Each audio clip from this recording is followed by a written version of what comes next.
Hello, good morning, dear friends. Myself, Jatin Dave from Ma Shapura English School. Today, we are going to study in chemistry, chapter number 3, metals and non-metals. Dear students, in class 9, you have learned about various elements.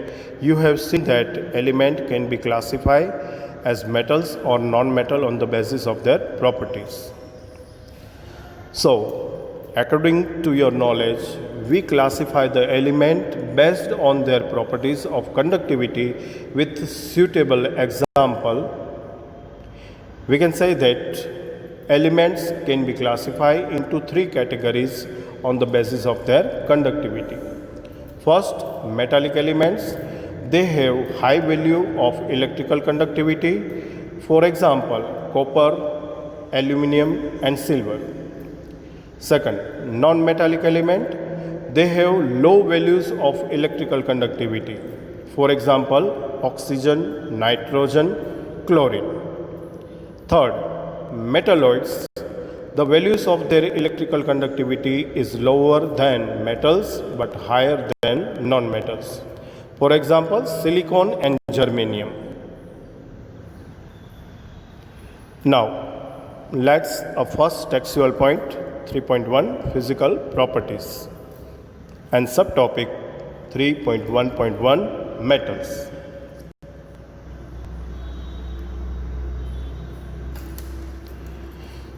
The easiest way to start the grouping substance is by the comparing their physical properties. Let us study this with the help of the following activity.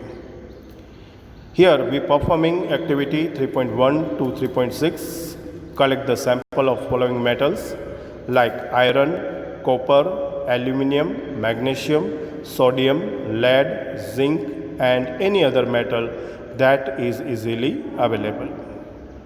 Okay students, now let's start to perform activities one by one. First of all, activity 3.1. Our aim is to study the lustrous properties of metal. Procedure is: take sample of iron, copper, aluminum and magnesium. Note their appearance of the surface of each sample. First, clean the surface of each sample by rubbing them with the sandpaper and note their appearance once again. Some questions are arise in our mind. How do you observe?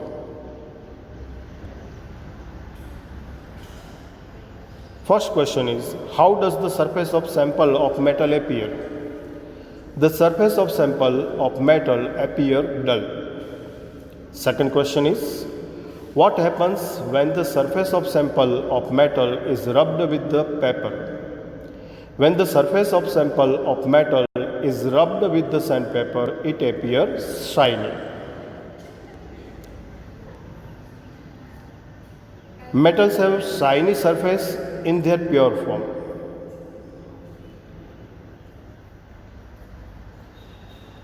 Name the shiny property of metals. The property of shining surface of metal is known as the metallic luster. That means metals in their pure state having a shining surface, this property is called the metallic luster. Now, let's go. Activity number 3.2.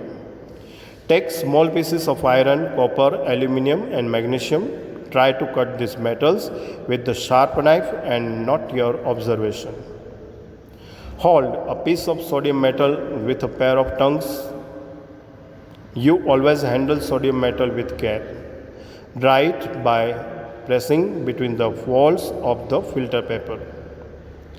Next step, put it on a watch glass and try to cut it with a knife. What do you observe here?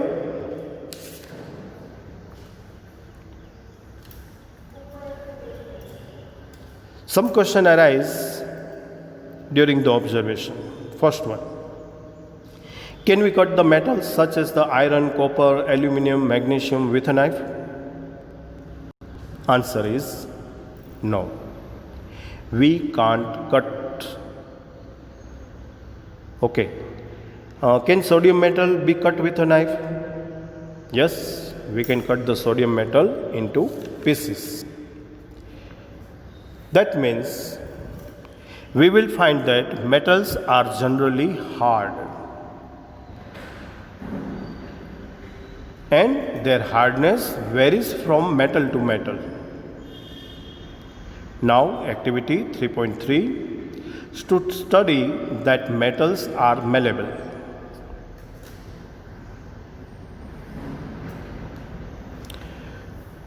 Please turn your page and see the page number 38. Activity 3.3. Take pieces of iron, zinc, lead and copper. Place any one metal on a block of iron and strike it 4 or 5 times with a hammer and observe it. Repeat with other metals and record the change in the shape of these metals. We will find that some metals can be beaten into thin sheet. This property is called the malleability. Gold and silver are most malleable metals. Gold and silver are most malleable metals. Let's go to perform activity 3.4. List the metals whose wires you have seen in daily life. A simple activity is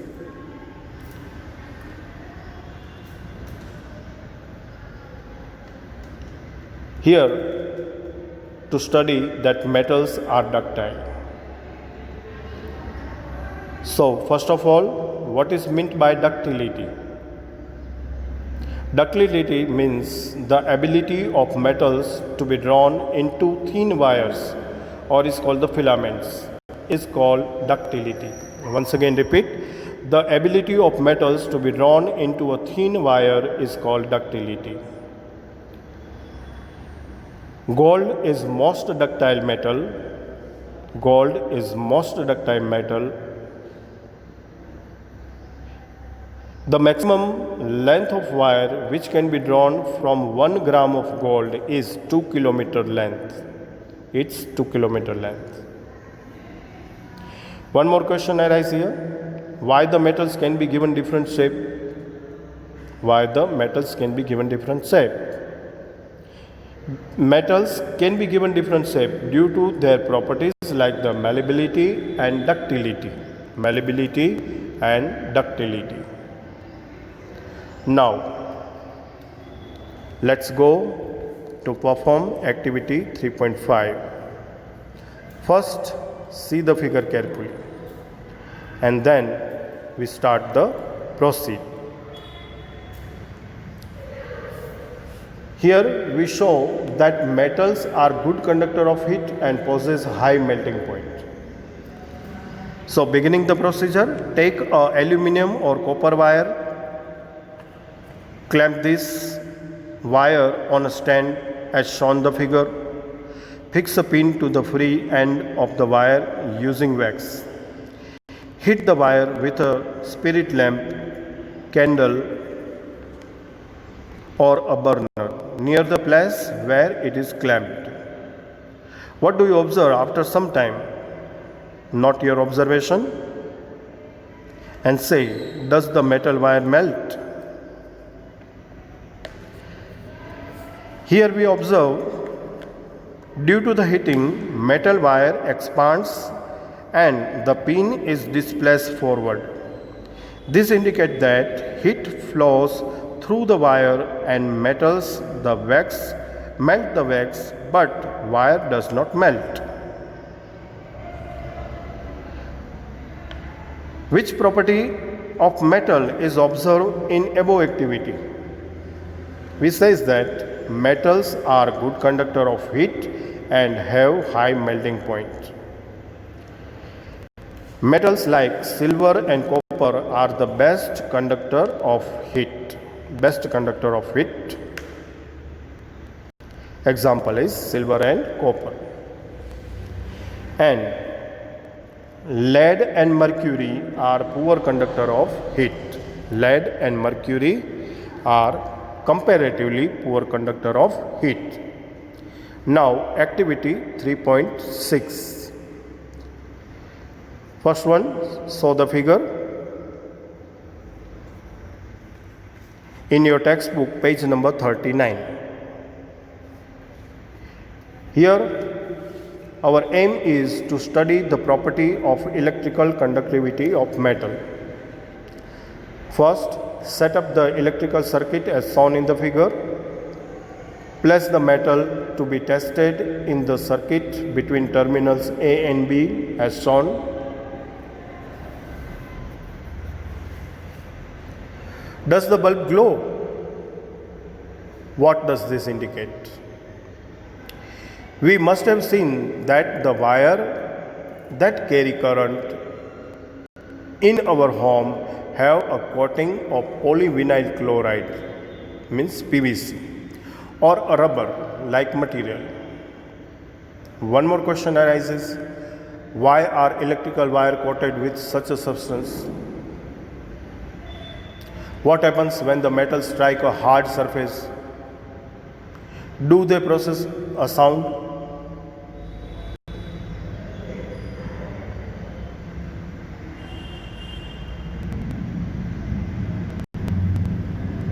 The metals that produce a sound on striking a hard surface are said to be the sonorous.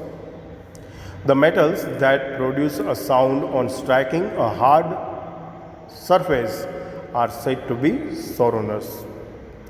Can you now say what school bell are made of metals? Some more questions we discuss at end of the activity 3.6. In above activity, we show the metal are good conductor of electricity. The coating of polyvinyl chloride is formed on electrical wire. And third, when passing through the electric current from the circuit, the bulb glows. It indicates that electric current flows through the metal.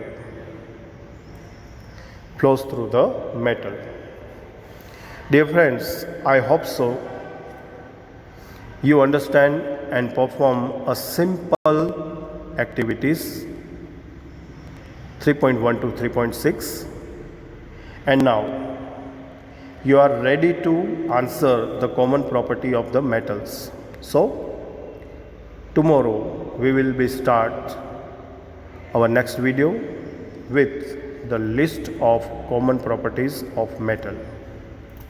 Bye bye and thank you.